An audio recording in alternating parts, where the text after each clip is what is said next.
গাছ কাটতে কাটতে এখন জিজ্ঞেস করে, এই মুসলমানের পোলাদের চুল এখন কেমন? কলে বস ইসরায়েল কাটিং। কথা বলো। মুসলমানদের মোবাইলে কি? TikTok, online casino, free fire, PUBG. ঠিক কিনা বলো? কে এগুলো কেমনে আইলো? ওই যে মিলাদ কিয়াম থেকে লই আইছি, ওই যে মিলাদুন নবী বন্ধ করে দিছি না। এখন তো ফোলাফাইন টাইম পায়, অনেক গেম খেলে। কথা বলো।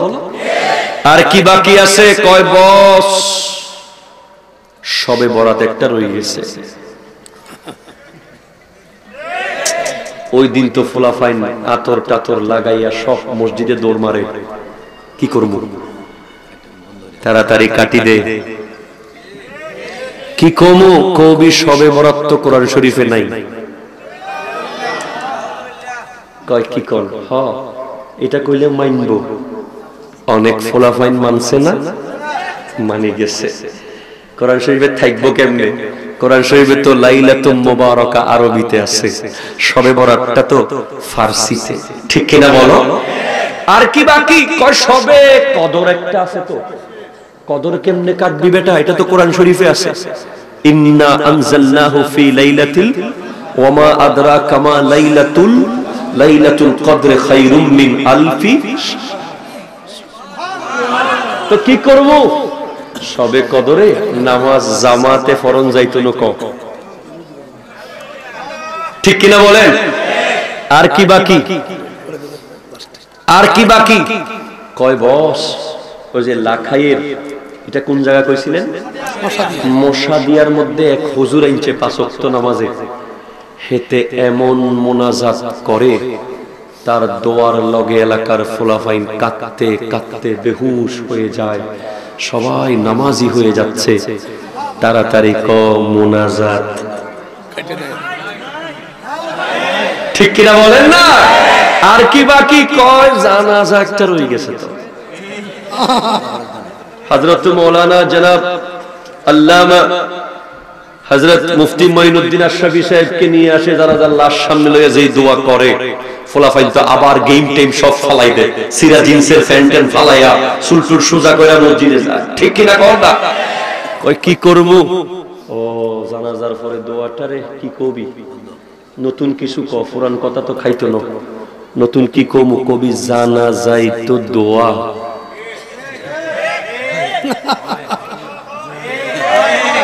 ঠিক কিনা বলো? আর কি বাকি রইল? তারাবি। আল্লাহ কি কস? কিসে তারাবিতে? কয় 20 রাকাত করে একটা আছে। ও তাই নাকি? কয় দিন? 30 দিন। কয় রাকাত? 600 রাকাত। ওরে বাবা, 600 রাকাত নামাজ পড়লে ফোলাফাইনে তুই গেম খাওয়াইতে পারবি? ফোলাফাইন তো জিন্দেগি ভর মসজিদ থেকে বাইরে হইতে। ঠিক কিনা কর না? তাড়াতাড়ি খুঁজে দেখ 2 রাকাতে হাদিস আছে নি। কয় বস 2 রাকাতে কোনো হাদিস মিলাইতে পারি না। 4 রাকাতে প্রশ্ন দেখ। কয় পাইতেছি কিন্তু মিলবো না। 8 রাকাতে একটা পাইছি হাদিস। কয় এটা কিছে? কয় এটা তো তাহাজ্জুদের হাদিস বস। আরে বেটা লাগলে আরো লো, তারাবি কইয়া সালাইয়াতে কিছু বুড়া বুড়াও লইস লগে। তোরা জওয়ানগুর কথা আর বেশি শুনতো না। এইভাবে করে কাটতে কাটতে কাটতে কাটতে কাটতে আজ কি রেখেছো আমাদের জন্য? আমি তোমাদের বিবেকের কাছে প্রশ্ন করে যাই, যেখানে আল্লাহর সিজদা সেটা কমানো, যারা কমায় তারা কি ভালো? যারা বাড়ায় তারা কি ভালো? সুবহানাল্লাহ বলেন না ভাইজান? মুনাজাত করবো আল্লাহর দরবারে, চাইবো আল্লাহর কাছে, এটাও নিষেধ। জানাজার পরে দোয়া করবো, এটাও নিষেধ। শবে বরাতে সিজদা দি কাকে? শবে কদরে, শবে মেরাজে, ফজরে, জোহরে, সুন্নতে, নফলে। তো কাটতেছো কেন? কাটিও না, বাড়াও। কারণ সিজদা যেগুলো কেটে ফেলতেছো, ওখানে একটা সিজদা এমন হতে পারে কথা জোরে বলেন। সেজন্য ভাইজান কাটাকাটিতে আর যায়েন না। যিনি কাটাকাটি বন্ধ করছে তারে কয় মুজাদ্দিদ। একটু জোরে বলবেন না ভাই সুবহানাল্লাহ। আমি জায়গাতে আইছিনি কোন না, আপনার বকশিশ কই? মারহাবা জোরে কর। আল্লাহ কবুল করুক, আমিন কর। জাগাত ঘুরি আই গেছি বাবাজানের। কাটাকাটি যিনি বন্ধ করেছেন তার নাম মুজাদ্দিদ। আমার নবী বলছেন ইন্নাল্লাহা ইয়াবআসু লিহাযিহিল উম্মতি আলা রাসি কুল্লি মিয়াতি সানাতিন মান ইউজাদ্দিদু লাহা দীনাহা। আল্লাহ প্রত্যেক 100 বছরের মাথায় একজনকে এই জমিনে পাঠাবে, যিনি আল্লাহর দ্বীনের রাস্তায় যারা ভেজাল করবে, বাটপারি করবে, মুনাফিকি করবে, দুই নম্বরই করবে, তাদেরকে সোজা করে দেবে মুহাব্বতের মাধ্যমে। ঠিক কি না? দুষ্টামি করতেছি এলমের মাধ্যমে। আপনি যে আমার দিকে তাকাই তাকাই হাসতে, এটাই বকশিশ। মারহাবা কর। তারা তাজদীদ তলোয়ার দিয়ে না, সোয়ার দিয়ে কথা কয় না, ধাক্কা দিয়ে না, তাজদীদ করেছে জ্ঞান দিয়ে, বেলায়েত দিয়ে, সুজাত দিয়ে, সাখাওয়াত দিয়ে, আদালত দিয়ে, সাদাকত দিয়ে।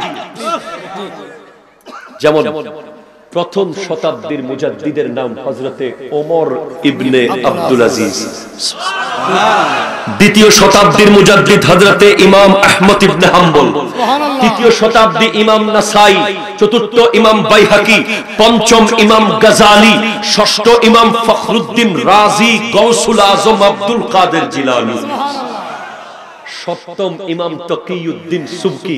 অষ্টম ইমাম ইবনে হাজার আসকালানি। নবম ইমাম জালালউদ্দিন সুয়ুতি। দশম হযরতে মুল্লা আলী কারি। 11তম শেখ আহমদ সরহিন্দি ফারুকি মুজাদ্দিদে আলফে সানি। 12তম হযরতে মুহিউদ্দিন আওরঙ্গজেব। 13তম শেখ মুহাক্কিক আলাল ইতলাক শাহ আব্দুল হক মুহাদ্দিস দেহলভী। আর 14তম শতাব্দীর মুজাদ্দিদ যার আমলে 500 রকমের বাতিল ফিরকা এই জমিনে দাঁড়িয়ে ছিল, তাদের বিরুদ্ধে কলম ধরেছেন তিনি।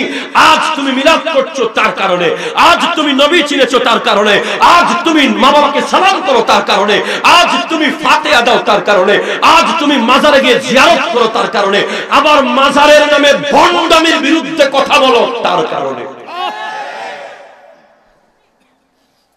আমরা মাজারকে জিয়ারত করি, মাজার নিয়ে ভণ্ডামি করি না। যারা মাজারের উরসের নামে নাচ গান রং তামাশা ঢোল তবলা নাচা নাচি নারী পুরুষ অবাধ মেলা মেশা করে, তাদের সাথে আমাদের কখনো কোনো সম্পর্ক ছিল না, ছিল না, ছিল না, থাকবে না। হাত করে বলো ঠিক কিনা বলো। তোমার দাওয়াত আমার লাগবে না, ক্লিয়ার কথা। আর আমাদেরকে ভণ্ড ট্যাগ লাগানো যাবে না, আমাদেরকে মাজার পূজারি বলার কোন সুযোগ নাই। ইমাম আহমদ রেজা খান যিনি 14তম শতাব্দীর মুজাদ্দিদ, যার কাছে আজ গোটা বিশ্ব ঋণী। বাস আমার ভাইয়েরা বিষয় দিয়েছিল কবর হাসর। এদের মুখ কালো, রশি রশি রেডি আছেন বানার জন্য না আমারে। হুজুর বলেছে আলা হযরত নিয়ে বলতে, দুটাই হক আদায় করে যাব ইনশাআল্লাহ। কোরআন বলছে হাযা নাযীরুম মিনান নুজুরিল উলা। সুবহানাল্লাহ। আরো জোরে বলো না, বলো না। ইনি হচ্ছেন ওই সতর্ককারী। ইনি নতুন কোন সতর্ককারী নয়। আদম থেকে ঈসা পর্যন্ত যত সতর্ককারী এসেছেন তাদের মধ্যে ইনিও একজন, কিন্তু পার্থক্য হলো ওনারা কেউ রাহমাতাল লিল আলামিন নন, ইনি রাহমাতাল লিল আলামিন। সুবহানাল্লাহ। মনে রাখবে এই পৃথিবীর মধ্যে দোস্ত বন্ধু, ও যুবক ভাই, ও কলিজার ভাই, তোমার পাশে দুইজন কে আই হাই আল্লাহ नजर से नजर जा रहा है, दिल से दिल लग रहा है। আল্লাহ কবুল করুক, আমিন জোরে বলেন না। এই পৃথিবীর সবচেয়ে প্রিয় বন্ধু হলো যে তোমাকে অ্যালার্ট করে। কি করে ভাইজান? অ্যালার্ট করে, যে তোমাকে সতর্ক করে, যে তোমাকে ফার্ম দেয়, সে বন্ধু না। সে সাপ। সে কি? তোর মতো বেড়া ফোলা আছে নাকি? কবি তুই তো বাটপার। তোর মতো বাইক চালাইতে পারে কেউ আছে গোটা লাখাই? ঠিক কিনা বলে? আর যে বন্ধু বলে দোস্ত বাইক এত স্পিডে চালাবি না, বাইকের গতি 70-এর উপরে তুলবি না, তোর জীবনের গুরুত্ব আছে, তোর পরিবার আছে তোর পিছে, সে বন্ধু। আরে বেটা তোর আইফোনে তুই যেই যেই অ্যাপস আছে সারাদিন তো মাশাআল্লাহ তুই চালাছুস, সে বন্ধু নয়। যে বলবে দোস্ত মোবাইল ফোনের দিকে বেশিক্ষণ তাকিয়ে থাকবি না, থিওরি অফ 20 অ্যাপ্লাই করবি। According to medical science theory of 20 মানে হচ্ছে 20 মিনিট পর 20 সেকেন্ডের জন্য 20 গজ দূরে তাকানো। আল্লাহু আকবার, সুবহানাল্লাহ নাই আপনাদের মুখে? খালি মৌলানা সাহেব খালি আজান দিব নাকি? সায়েন্স বুঝবো না তারা? আলা হযরত জিওগ্রাফি, বায়োলজি, জিওমেট্রি সবকিছু পারতো, বীজগণিত পারতো উনি। সুবহানাল্লাহ বলেন না? বীজগণিতের জন্য আটকে গিয়েছিলেন ডক্টর জিয়াউদ্দিন আলিগড় বিশ্ববিদ্যালয়ের ভিসি। অঙ্ক পারতেছে না, যাচ্ছে অস্ট্রেলিয়াতে অঙ্ক করার জন্য। একজন কইতেছে এখানে একটা হুজুর আছে অঙ্কটা পাইবো। কি কস বেড়া, এই দুনিয়ার কোন অঙ্কবিদে অঙ্কটা পাইতেছে না, হুজুরে পাইবো? কয় আছে একজন, আসেন না দেখি। আলা হযরতের কাছে গেছেন, আহমদ রেজার কাছে, উনি বীজগণিতটা করে দিয়েছেন 1 মিনিটের ভিতরে। অ্যাকর্ডিং টু সায়েন্স তুমি যখন মোবাইল ইউজ করো তুমি থিওরি অফ 20 করবে। থিওরি অফ 20 20 মিনিট পর 20 সেকেন্ডের জন্য 20 গজ দূরে থাকবে। আল্লাহু আকবার। 20 মিনিটের বেশি 21 মিনিট তুমি এক নাগারে মোবাইলের দিকে তাকাবে না। তোমার কি ক্ষতি হবে জানো? তোমার শর্ট টাইম মেমোরি আর লং টাইম মেমোরির মধ্যে বিশাল এক ক্ষতি হয়ে যাবে। তোমার জেহেনের মধ্যে যে বিষয়গুলো তুমি পড়ো সেগুলো শর্ট টাইম মেমোরিতে থেকে যাবে, সেগুলো লং টাইমে আর যাবে না যদি তুমি মোবাইলের রেডিয়েশনটাকে কন্ট্রোলে না আনো। তুমি তো জানো না যাদের বাসায় ওয়াইফাই আছে না, এখানে কার কার বাসায় ওয়াইফাই আছে হাত তুলে দেখি। আপনার বাসায় ফুললে আছে না? হুজুরের ওয়াজ দেখে মারহাবা কোন না, ওয়াইফাই আছে না? বিজ্ঞানীরা গবেষণা করেছে ওয়াইফাই নিয়ে, 2টা ওয়াইফাই ওয়ালা রুম, এক রুমের মধ্যে একটা ছোট সেম সাইজের 2 রুমে 2টা গাছ রেখেছে টপ দিয়ে। কিছুদিন পর দেখা গেছে যেই রুমে ওয়াইফাই নাই ওই গাছটা বড় হয়ে গেছে, যে রুমে ওয়াইফাই আছে ওই গাছ জায়গা বরাবর হয়ে গেছে, একটু বড় হয় নাই। পাখি আছে আকাশে এখন? আগের মতো পাখি আছে? আগের মতো পাখি দেখা যায়? এখন তো সব ঈগল পাখি দেখতেছি পোস্টারে পোস্টারে। গতকাল ওই ব্যারিস্টার সুমনের বাড়িতে প্রোগ্রাম ছিল, এটা আমার খুব মহব্বত করে ভাইজান, খুব মাশাআল্লাহ ভালো মানুষ, আল্লাহ কবুল করুক, আমিন কর না। খুব ভালো মানুষ, ভালো লাগছে। Not as a politician but also a man, a human being, he is very perfect মাশাআল্লাহ। আমি দেখলাম পাখি নাই কেন তুমি কখনো চিন্তা করেছো? ওয়াইফাই রেডিয়েশন যেদিন থেকে ঢুকেছে পাখিগুলো সেইটা নিতে পারে না। বাট তোমাকে যে বডি আল্লাহ দিয়েছে, তোমাকে কি বডি দিয়েছে তুমি জানো? ওয়াইফাই কি ভয়ঙ্কর একটা রেডিয়েশন, অথচ তোমার বিছানায় তোমার মাথার পাশে ওয়াইফাই যারা রাখো, ওয়াইফ আর স্বামী স্ত্রীর বেডরুমে যাদের ওয়াইফাই আছে তারা বাচ্চা জন্ম দিতে অসুবিধা হবে। আমি বলে দিলাম আজকে ওয়াইফাই মিনিমাম 20 গজ দূরে থাকবে। অসংখ্য প্রেগন্যান্ট মহিলার বিছানায় ওয়াইফাই থাকার কারণে পাশে পেটের বাচ্চা মরে গেছে, বাচ্চা সেটা নিতে পারে না, সহ্য করতে পারে না, সেজন্য ওয়াইফাই সতর্ক। আর আমাদের এই শরীরটা কিভাবে আল্লাহ বানিয়েছেন, কি শক্তিশালী করে বানিয়েছেন, এত হাজার ওয়াইফাই, এরপরে গ্রামীণ ফোন নেটওয়ার্ক, রবি নেটওয়ার্ক, এরপরে এয়ারটেল সব ঢুকছে, এখনো দিব্যি তুমি চলাফেরা করছো। হ্যাঁ, তবে এক জায়গায় ক্ষতিগ্রস্ত হচ্ছ। ইনি যেভাবে 20 বছর আগের কথা বলতে পারবে, তুমি সেভাবে 20 দিন আগের কথা বলতে পারবে না, ঠিক না? জাস্ট ইউ আর ফরগেটিং, তুমি দিন দিন ভুলে যাচ্ছ। তুমি এখন শিখো, এখন ভুলে যাও, কারণ তোমার হাতে যে স্মার্টফোন আছে এটা ভুলিয়ে দেওয়ার একটা যন্ত্র, এটা তোমাকে সার্বক্ষণ ভুলিয়ে দেয়, কারণ এটার যে রেডিয়েশন, এটা তোমার এখানে ব্রেইনের যে ক্যাচিং পাওয়ার, ক্যাচ করার যে ক্ষমতা, ইনস্ট্যান্ট ব্রেইনে আসা, এটা চিক চিক চিক চিক করে। যারা সায়েন্টিফিক্যালি দেখে, ওরা দেখে আমাদের এখানে একটা জিনিস আছে, চিক চিক চিক চিক করে। এটা যত বেশি পাওয়ারফুল তত দ্রুত মনে পড়বে। ধরো তোমাকে জিজ্ঞেস করলো এরা কার মিডিয়া, ও রেসবির মিডিয়া। যার ব্রেইন শার্প সে রেসবি বলে দেবে। উনি কে? জয়নুল আবেদিন। Brain clear. এই জিনিসটা ক্ষয় হয়ে যায় ইন্টারনেটের কারণে। আল্লাহ আমাদের বোঝার তৌফিক দান করুক, আমিন জোরে বলো। যেখানে ছিলাম, আমার নবী হলেন সতর্ককারী। বাবা সতর্ক করে, সেজন্য আমরা বাবাকে সম্মান করি, ঠিক কিনা বলো? অনেক বেয়াক্কল আছে বাবার সতর্কতা বুঝে না, বাবার সাথে যুদ্ধ লাগিয়ে দেয়। বাবা খালি আমারই পায়, খালি আমারই পায়, খালি আমারই পায়, এরকম বলে। অথচ বাবার মা যা বলে তার সতর্ক বার্তা, ঠিক কিনা বলেন না? বলেন না? এই বাচ্চাদের বন্ধ করো, আওয়াজ বন্ধ করো।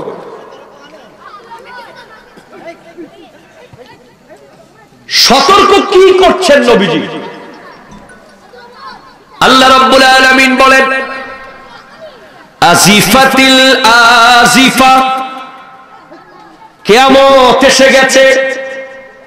হয়তো তুমি ভূমিকম্প দৌড় করিয়েছো, তোমার মায়ের দোয়ার কারণে ভূমিকম্প তোমাকে কিছু করে নাই, তোমার বাবার দোয়ার কারণে তুফান তোমার ঘর উল্টিয়ে দেয় নাই, তোমার পীর মুর্শিদের হক্কানি পীরের দোয়ার কারণে হয়তো তুমি ট্রাক অ্যাক্সিডেন্ট থেকে বেঁচে গেছো, কিন্তু লাইসা লাহা মিন দুনিল্লাহি কাশিফা। আল্লাহু আকবার। এই কিয়ামতকে কেউ নড়াতে পারবে না, এই হাসরের দিনকে কেউ বদলাতে পারবে না। এই কিয়ামত হবেই হবে, হবেই হবে, হবেই হবে। জাস্ট টাইম হবে, নো কমপ্লেইন হবে, বরাবর হয়ে যাবে, ঠিক কিনা? কি আছে আপনার কিয়ামতের মাঠে যাওয়ার জন্য? কি জোগাড় করেছেন? আপনি কি জানেন হাসরের মাঠে কি হবে? হাসরের মাঠে 50,000 বছর ওয়েট করতে হবে অ্যাকর্ডিং টু হাদিস, শুধু বিচার শুরু করার অপেক্ষায়।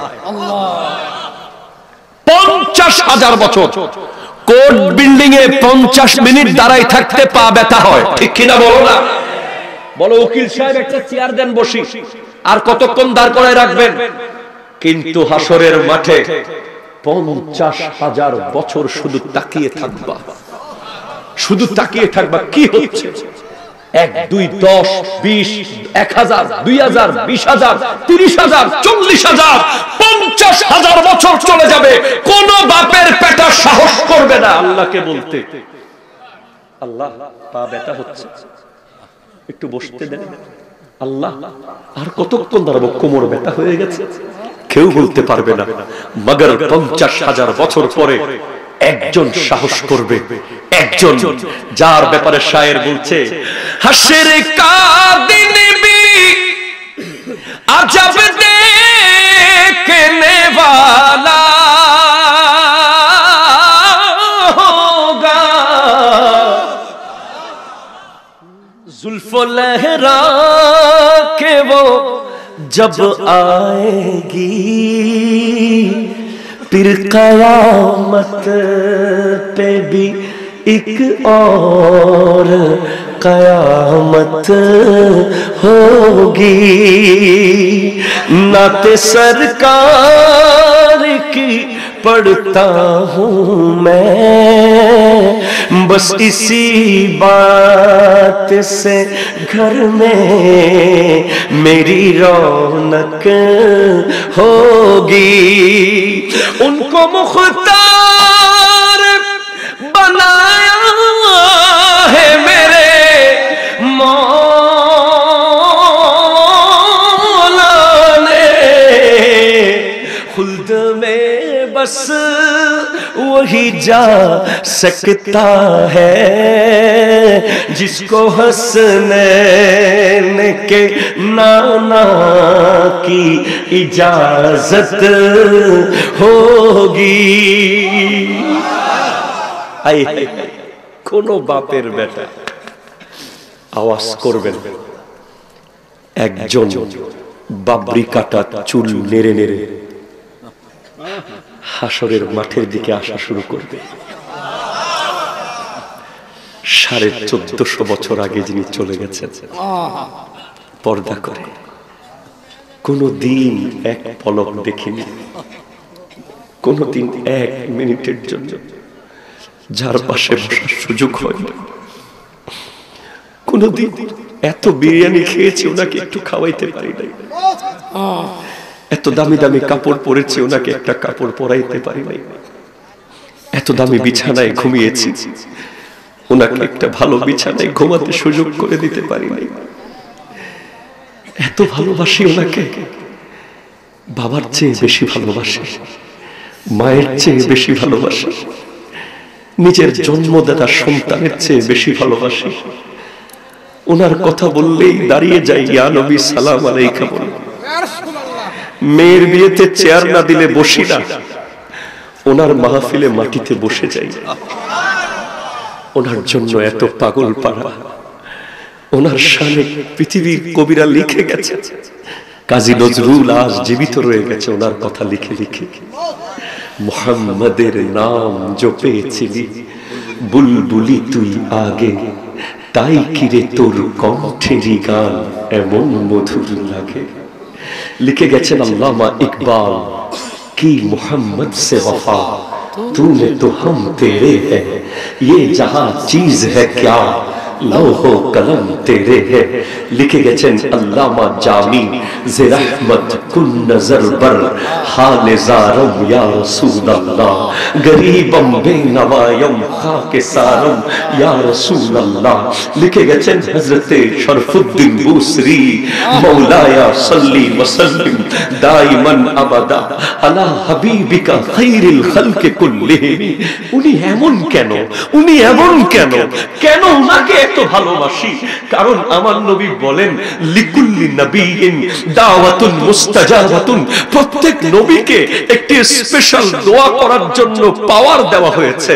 সব নবীরা এই দোয়াটা দুনিয়ার মধ্যে করে ফেলেছে আদম থেকে ঈসা, কিন্তু আমার নবীর কলিজার টুকরা বাবা চলে যাচ্ছে, নবী সেই দোয়া করেন নাই। বাবাকে চাইলে জীবিত রাখতে পারতেন, সেই দোয়া করে। মা চলে যাচ্ছেন না, সেই দোয়া করেছেন। কলিজার টুকরা খাদিজাতুল কুবরা রাদিয়াল্লাহু তাআলা আনহা চলে যাচ্ছেন, নবী দোয়াটা করে বাঁচিয়ে রাখেন না, না দোয়াটা করব না। কলিজার টুকরা ফাতিমাতুজ জাহরা চলে যাচ্ছেন, না দোয়াটা করব না। ইমাম হোসেন শহীদ হয়ে যাবেন, না দোয়াটা করব না। ওই 3 বছর পাহাড়ে বন্দী করে রেখেছে, না দোয়াটা করব না। নাকে পেটে পাথর বেঁধেছেন, না দোয়াটা করব না। মদিনায় চলে যেতে বাধ্য করেছেন, না দোয়াটা করব না। বদর, উহুদ, খায়বার, খন্দকে এত যন্ত্রণা দিয়েছে, না দোয়াটা করব না। ও নবী দোয়াটা রাখলেন কার জন্য? উত্তর আসবে কাল হাসরের মাঠে। আমার উম্মতকে শাফাত করতে করতে করতে সর্বশেষ কেউ থেকে গেলে আল্লাহকে বলবো, আল্লাহ সেই দোয়ার উসিলায় জান্নাত দিয়ে দাও।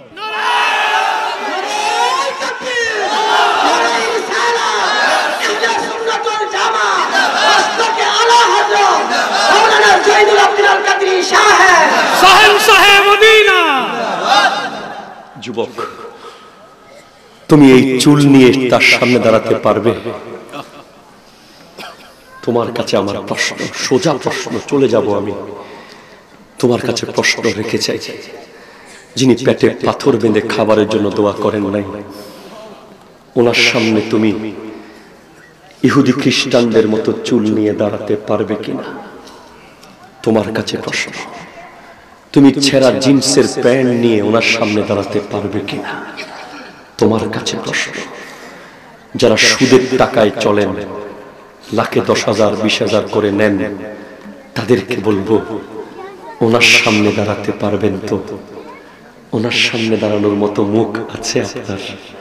আমার আল্লাহ বলছেন, ইয়া আইয়ুহাল্লাযীনা আমানু, আল্লাহ সুদীদেরকে সুদী সুদী বলে ডাকে নাই কোরআনে। আল্লাহ কত দয়া করেছেন। সুদী হলেও তো আমার নবীর উম্মত, নবীর ইজ্জতের কারণে আপনাকে আল্লাহ সুদী বলে ডাক দেয় নাই। আল্লাহ বলছেন ইয়া আইয়ুহাল্লাযীনা আমানু ইত্তাকুল্লাহা ওয়া যারু মা বাকিয়া মিনার রিবা ইন কুনতুম মুমিনিন। তুমি যদি মুমিন থাকতে চাও, মুমিন থাকতে চাও, আজকেই তুমি সুদের টাকা মাফ করে দাও।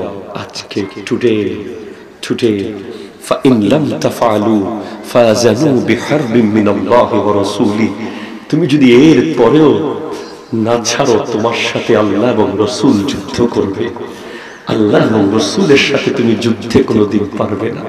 ঘুষখোর যারা, আর রাশি ওয়াল মুরতাশি কালাহুমা ফিন্নার, যে ঘুষ দেয় এবং ঘুষ নেয় উভয়ে জাহান্নামী। শরাবের সাথে যাদের সম্পর্ক, 40 দিন যদি রগের ভিতরেও শরাবের দানা থাকে, মদ, ইয়াবা, নেশার কোন দানা যদি রক্তের ভিতরেও থেকে যায়, যতক্ষণ থাকবে 40 দিন পর্যন্ত তার নামাজ, রোজা, হজ, যাকাত কিচ্ছু কবুল হবে না। সে যদি ওই শরাবের ফোঁটা রগের ভিতরে নিয়েও যদি মারা যায়, সে বেঈমান হয়ে মরে যাওয়ার সম্ভাবনা। আজ তুমি নবীর সামনে কিভাবে চেহারা দেখাবে?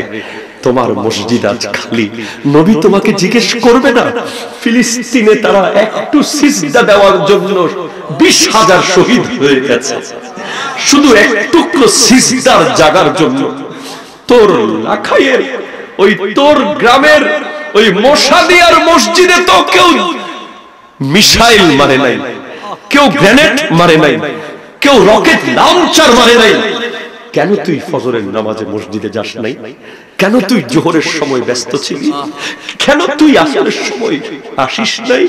আমি নবী কি দুনিয়া থেকে যাওয়ার আগে 2 সাহাবার কাঁধে হাত রেখে যখন বিছানা থেকে উঠার সুযোগ ছিল না, আমার কাপড় লটকে গিয়েছে জমিনের সাথে, আমার নবী মসজিদে গিয়েছেন, শুধু উম্মতকে বুঝিয়েছেন যতই কঠিন কষ্ট হোক, নামাজ এমন এক ইবাদত, তুই এই নামাজ দাঁড়িয়ে না পারলে বসে পড়, বসে না পারলে শুয়ে পড়, শুয়ে না পারলে ইশারায় পড়। আজ নবীকে দিতে চাই। নবী কি দিব আপনাকে? লাগবে না কিছুই দুনিয়ার সম্পদ। 3টা জিনিস আমার নবীর প্রিয়। আমার নবী বলেন হুব্বিবা ইলাইয়া মিন দুনিয়াকুম সালাসাতুন। এই পৃথিবীতে আমার 3টা বড় প্রিয় জিনিস আছে রে বাবা। একটা হলো আন-নিসাউ, মা জাতি, মা জাতি, মা জাতি। তোর মায়ের সেবা কর, মদিনার নবী খুশি হয়ে যাবে। তোর বিবির হক দিয়ে দে, মদিনার নবী খুশি হয়ে যাবে। তোর বোনের অধিকার দিয়ে দে, মদিনার নবী খুশি হয়ে যাবে। তোর কন্যাকে ইসলাম সম্মতভাবে বড় কর, মদিনার নবী খুশি হয়ে যাবে। 2 নম্বর প্রিয় হচ্ছে ওয়াত্তিবু, খুশবু। বেনসন ফেলে দে রে বাপ, বেনসন ফেলে দে। যেই ব্যক্তি সিগারেট খায়, তার পকেটে দুর্গন্ধ, তার বালিশে দুর্গন্ধ, তার ব্যাকসিটে দুর্গন্ধ, তার ডয়ারে দুর্গন্ধ, তার গোটা গায়ে দুর্গন্ধ, সে কিভাবে আশা করে আমার নবী তাকে দিদার দেবে ইন্তেকালের সময়? আরে তোর ঘরে খুশবু করে রাখ, আমার নবী তোর ইন্তেকালে হাজির হবে। আর যদি দিতে চাও নবীকে, হায় হায় হায়, ওয়াজুইলাত কুররাতু আইনি ফিস সালাত। আমার নবী বলছেন নামাজের মধ্যে আমার চক্ষু শীতল হয়।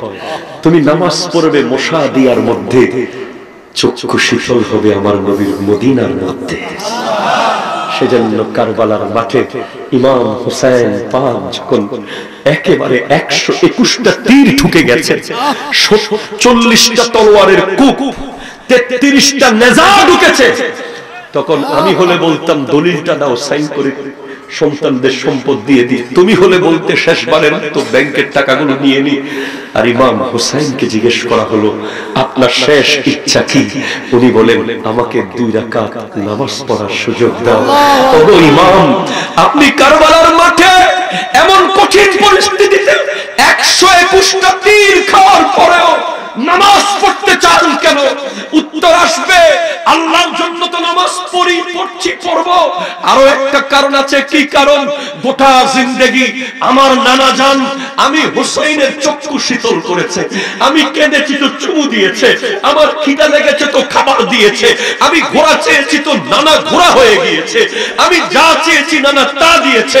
আজ হুসাইন চলে যাচ্ছে দুনিয়া ছেড়ে, আজ হুসাইন কারবালার মাঠ থেকে চলে যাচ্ছে, নানা জানের চক্ষু শীতল করার আর সুযোগ হয়তো হবে না। তাই নানা জান বলেছেন, ওয়াজুইলাত কুররাতু আইনি ফিস সালাত, আমি নামাজ পড়লেই, আমার উম্মত নামাজ পড়লেই আমি নবীর চক্ষু শীতল হয়। আমি হুসাইন কারবালার মাঠে সিজদা করব, আর আমার নানার চক্ষু শীতল হবে মদিনাতুল মুনাওয়ারার গুম্বদে হাজরার মধ্যে। জোরে বলেন সুবহানাল্লাহ। বাবা জান, জমি খা গই নওজওয়া कैसे कैसे। আপনি যে বসে আছেন না, আপনার নিচে বহু বড় বড় পালোয়ানের কবর আছে। আপনি যান না, জাস্ট চলে যান, জাস্ট চলে যান। 1 মিনিট থাকার সুযোগ নাই এখানে। এই বিমান বন্দরে শুধু একবার আসা যায়, একবার। আপনি একবার ভাববেন, আপনি কেন এখনো এয়ারপোর্টে দাঁড়িয়ে আছেন? আপনার মতো অনেকে একদিন বেঁচে ছিল, কেউ মায়ের পেট থেকে চলে গেছে, কেউ 2 দিন পরে চলে গেছে, কেউ 10 দিন পরে চলে গেছে। আপনি 20 বছর ধরে দাঁড়িয়ে আছেন, আপনি 50 বছর ধরে দাঁড়িয়ে আছেন। কারণ হলো উনি চায় আপনি আসেন, উনি চায় আপনি ওনাকে সিজদা করেন, উনি চায় আপনি ওনার কোরআনটা তিলাওয়াত করেন, উনি চায় আপনি ওনার জিকির করেন। তাই বারবার আপনাকে বাঁচিয়ে রাখে। আপনি যখন কোরআন সুন্নাহর বিরোধী কাজ করেন, উনি তখন ফেরেশতাদের সামনে কি হয় আমি জানি না, কারণ ফেরেশতারা ওনাকে বলেছে ওদেরকে বানায়ও না, ওদেরকে বানায়ও না, ওরা অন্যায় করবে, জুলুম করবে, মারামারি করবে, ওরা খারাপ। উনি আমাদের পক্ষে ফেরেশতাদের বিরুদ্ধে বলেছে, ইন্নী আ'লামু মা লা তা'লামুন, আমি যা জানি তোরা তা জানিস না। তাই উনি যখন দেখে ওনার নিচে থাকে, উনি চেয়ে থাকে। তুমি যদি আমাকে বছরে 1 দিন ফোন দাও, আমার চিনতে কষ্ট হবে তোমাকে। যদি মাসে 1 দিন ফোন করো, আমি তোমাকে চিনে ফেলবো। যদি সপ্তাহে 1 দিন ফোন করো, আমি তোমার ফোন কেটে কল ব্যাক করব। যদি ডেইলি 1 দিন ফোন করো, আমি বলবো তুই কোথায় আছিস বন্ধু, আমি আসতেছি তোকে দেখতে। তুমি ওনার সাথে দেখা করো, প্রতিদিন 5 বার দেখা করো, এরপরে সুন্নাতে দেখা করো, নফলে দেখা করো, ফরজে দেখা করো। একদিন দেখবে এমন হচ্ছে রাতে 3টায় তোমার ঘুম ভেঙে যাচ্ছে, কে যেন তোমাকে ডাকে, পার্সোনাল বৈঠকে ডাকছে। মাগরিবের সময় তো গোটা বিশ্ব একসাথে নামাজ পড়েছে, এশার সময় তো গোটা বিশ্ব একসাথে দোয়া করেছে, আর তাহাজ্জুদের সময় উনি আর তুমি, উনি আর তুমি, সবাই ঘুম, তুমি শুধু জেগে আছো। আর তখনই উনি বলে, এই ফেরেশতা তুই না বলেছিলি না বানাইতে, দেখ কনকনে শীতে আমার বান্দা, আমার বান্দা, আমার বান্দা, আমার বান্দা, আমি তাকে কি দিব রে? ফেরেশতা বলে, আর কি দিবেন, বান্দা আছে, বন্ধু বানাই ফেলাম। আল্লাহু আকবার। এর চেয়ে আর বেশি কি দিবেন? সেজন্য আসুন, মাহফিল অনেক হয়, পরিবর্তনের দরকার। আসুন আমরা আল্লাহকে চিনি, নবীজিকে চিনি, আল্লাহর দ্বীনকে মেনে চলি, অন্তত একটা সুন্নাত জীবনে ধারণ করি। সালাম দিবেন, কি দিবেন বলেন না? মানুষকে খাওয়াবেন, চেনেন না চিনেন, যেই হোক মানুষ হলেই হলো, খাওয়াবেন। এরপরে গভীর রাতে নামাজ পড়বেন, তাহাজ্জুদ। আল্লাহ তাআলা আজকের মাহফিলকে কবুল করুক। আমি আরো অনেক কথা বাকি, এখানে আজকে কথা শেষ হবে না, এগুলো আরো 3-4টা মাহফিল লাগবে এনাদের কথা শেষ করতে। বাকি সময়ে এখানে আমি ওয়াজ শেষ করলাম না, যদি কোনোদিন আবার সুযোগ হয় এখান থেকে যাব। আজ বিদায় নিয়ে যাচ্ছি, দেখা হবে আরো একদিন।